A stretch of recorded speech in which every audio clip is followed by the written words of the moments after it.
What military tactics did the Burgundian Dukes strategically employ? Imagine a time when castles and knights ruled the land, but armies were also starting to change how they fought. The Burgundian Dukes were masters at blending old and new tactics to keep control. They used a mix of traditional heavy cavalry and new artillery to surprise their enemies.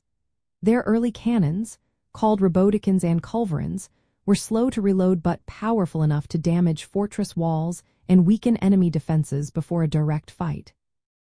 During the Battle of Authay in 1408, they used these guns to bombard rebel towns, showing they were quick to adopt gunpowder weapons.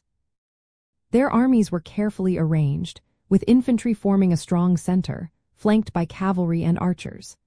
This setup allowed them to hold their ground while also launching quick attacks on the sides. When they faced enemies like the Swiss pikemen, who fought in dense formations with long spears, they had to adapt. The Swiss used tight blocks of soldiers to stop cavalry charges, which challenged Burgundian tactics.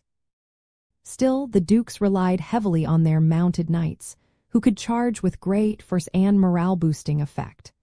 Leaders like John the Fearless would ride along the front lines, encouraging their troops and showing their commitment. Psychological tactics also played a big role. The Burgundians were known for their harsh punishments for rebels, which served as a warning to others. They used fear and ruthless suppression to keep rebellious cities like Ghent and Bruges in line.